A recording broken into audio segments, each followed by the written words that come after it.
La laisen lenter ke klub jong Lionel Messi ka Inter Miami kala sharem bat la laisen lenter ru uklem tep ia ki penalti. Kini kila long kipor kibo ya Lionel Messi bat ia ka Inter Miami.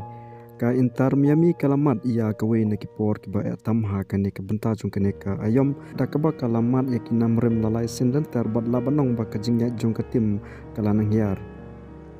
Hakane ka jingi kun ka badang sudip ha Major League Soccer ka Inter Miami kalamat ia ka namrem da sola ka Wakefield ha ka Nashville SC. Ka Nashville kala pun ia ka jing klan bha ka jongka ka baka Inter Miami kalamat ia ka jingi kun ka basniu. Kirisol jong ka Inter Miami ha kini kisngi kilong ha ka khandai 3 Agos ha ka jingi kun ha ka League Cup ka Inter Miami kalamat ia ka namrem da ar la ka Wakefield ha ka Monterrey. Bat haka ju hekalik kalamat ya ka namrem da lai laga arkol persya ya ka Lyon haka khalai 3 Agos. Baru ka lamat ya ka namrem haka sin ka balai haka jingi kun haka Major League Soccer haka baka Nashville kala job da saw la ka Wakefield.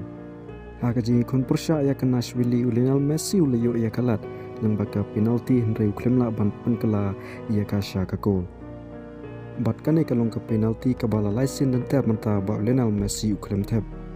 Ka jingya jong kini ki penalti ba Messi ladu di long kumne.